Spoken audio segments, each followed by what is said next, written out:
निरअहंकार एक ऐसा गुण है जो साधु को साधु बनाए रखता है। प्रस्तुत है समाधि यात्रा का एपिसोड 13।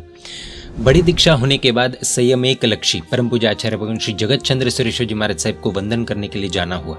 मुनिराज से मिलकर वे खुश हुए। पूज्य श्री ने मुनिराज से पूछा, जोग में आयम्बिल निवि आती है ना?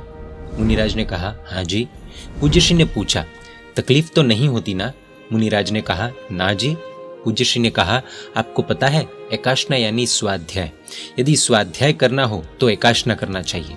पूज्य श्री ने स्पष्टता करते हुए कहा, नवकार से हो तो सुबह शाम पात्रे पड़ी लेहन करना, गोचरी जाना, गोचरी के बाद पात्रे साफ करने में बहुत समय चले जाता है, इसीलिए स्वाध्याय कम हो जाता है और एकाशने में बचे हुए समय में स्वाध्याय होता है, इसीलिए एकाशना वह स्वाध्याय है। मुनिराज भी हाँ कहकर बात स्वीकार रहे थे और पूज्य श्री ने पूछा, तो आजीवन एकाशने का अभिग्रह दे दूं? दूसरे ही पल में मुनिराज ने हाथ जोड़कर पूज्य श्री को पचखंड फरमाने की विनंती की।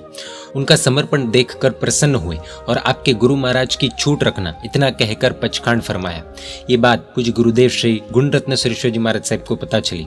वे वाचना में साधु साध्वी जी भगवंत से कहते थे, ये छोटे पर्याय वाले मुनिराज भी अगर ऐसा अभिग्रह धारण करते हैं तो सक्षम साधु साध्वी जी भगवंतों को एक भत्तम छ भोजनम यानी कि दिन में एक ही बार भोजन करना, उसका नियम अवश्य पालना चाहिए। मुनिराज से उनके सहवर्ती महात्मा कहते थे कि वाह दान रत्न महाराज, पूज्य गुरुदेव श्री भी वाचना में आपका आदर्श सभी को देते हैं, आप तो बड़े गजब के निकले। इन सब बातों को केवल मंद मुस्कान के रूप में प्रतिभाव देते हुए किसी प्रकार का गर्व किया हो, ऐसा कभी भी किसी को अनुभव नहीं हुआ। मुनिराज की सेवा, समर्पण, स्वाध्याय आदि की अनुमोदना कई साधु साध्वी जी श्रावक श्राविकाएं करते थे, लेकिन उनके मन में अहंकार अंकुरित नहीं हुआ, बल्कि अपनी खामियां व्यक्त करके बात झुठला देते थे। बीमार अवस्था में जब सभी व्यक्ति उनकी समाधि की भरपेट अनुमोदना करते थे, तब स्थित प्रज्ञ होकर उसे सुनते हुए किसी प्रकार का हर्ष उनके मुख पर देखने नहीं मिलता था। कभी वे ओवर कॉन्फिडेंस में नहीं आए कि मुझे समाधि स्थिर हो गई है।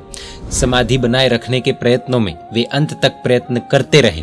काल धर्म के 2 दिन पहले की बात है। मुनिराज के रूम के बाहर आकर एक युवान बैठा ध्यान कर रहा था। मुनिराज की नजर उस पर पड़ी। इशारा कर मुनिराज ने सहवर्ती महात्मा से पूछा, ये कौन है? पूज्य मुनिराज श्री मौर्य रत्न विजय जी महाराज साहब ने जवाब दिया, यह हर्ष है। पन्या श्री कल्पज्ञ विजय जी महाराज साहब के पास दीक्षा लेने की भावना है। भक्ति योगाचार्य परम पूज्य आचार्य भगवान श्री यशो विजय सुरेश्वर जी महाराज साहब की वाचना में आपका नाम सुना। साहिब के मुंह से आपकी समाधि की अनुमोदना सुनकर आपके दर्शन की भावना हुई, इसलिए यहाँ आपकी औरा में बैठकर समाधि के स्पंदन प्राप्त करने के लिए ध्यान कर रहा है। भक्ति योगाचार्य श्री के मुख से स्वयं की अनुमोदना हो रही है, यह जानकर भी उनके मुंह की आकृति में कोई फर्क नहीं पड़ा। स्व प्रशंसा सुनकर किसी प्रकार का हर्ष उनके मुंह पर देखने नहीं मिलता था। उनके जीवन में अहंकार जन्य कोई भी प्रवृत्ति और वाणी देखी नहीं, यह उनकी निरअहंकारता का प्रमाण है। परम पूज्य आचार्य भगवान श्री जय सुंदर सुरेश्वर जी महाराज साहब ने इनके बारे में क्या कहा था, देखिए। शासन को एक बाल संयम मूर्ति, समता मूर्ति, प्रसन्नता मूर्ति आराधक की हानि हुई। सत्येन जी ने उनकी साधना का बयान किया कि वे शरीर को आत्मा से अलग करके सांस ले रहे थे। इससे उनकी साधना की गहराई की अनुभूति हुई। पढ़ाई एक ऐसी चीज है जो ज्यादातर लोगों को अच्छी नहीं लगती, मुंह बिगड़ जाता है, बोझ लगने लगता है। पूज्य दान रत्न विजय जी महाराज साहब को क्या पढ़ाई में इंटरेस्ट था? जानेंगे एपिसोड 14 में। परमात्मा के आगे विरुद्ध कुछ भी कहा हो तो मिच्छामि दुक्कडम।